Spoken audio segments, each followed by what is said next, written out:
আপনি কোন দিকে যাচ্ছেন? আপনি যেদিকে যাচ্ছেন সেটা কি আপনাকে আলটিমেট সাকসেসের দিকে নিয়ে যাবে? সেটা কি আপনাদেরকে জান্নাতের পথের দিকে নিয়ে যাচ্ছে?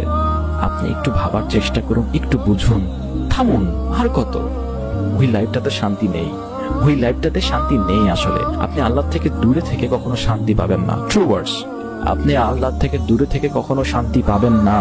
আপনার যদি মনে হয় ওইটাই শান্তি, আসলে ওইটা শান্তি না, ওইটা ধোঁকা। আপনি নিজেও জানেন, ঠিক আছে? আপনি নিজেও জানেন যে ওই জগতে শান্তি নেই। একটা গানে কানে যতক্ষণ শোনেন ততক্ষণ আপনার ভালো লাগতে পারে, কিন্তু কান থেকে হেডফোন খুলে ফেলার পরে আপনার ডিপ্রেশনের শেষ নেই, আপনার খারাপ লাগার শেষ নেই। আপনি যতক্ষণ নেশার ভিতরে থাকবেন, আপনার শরীরে যতক্ষণ নেশা থাকবে ততক্ষণ হয়তো বা আপনি ভালো লাগতে পারেন, কিন্তু যখনই 1-2 ঘন্টা পরে সেটা চলে যাবে তখনই আপনার ভিতরে অস্থিরতার ভাব শুরু হয়ে যাবে। আপনি ভালো থাকতে পারবেন না কখনো আল্লাহ থেকে দূরে থেকে। সুতরাং আল্লাহর কাছে আসুন, আল্লাহর কাছে আসুন। আর আল্লাহ থেকে দূরে থাকে কি লাভ হবে? লাভটা কি? আর আল্লাহর কাছে সন্নিকটে আসলে ক্ষতিটা কিসের আপনার?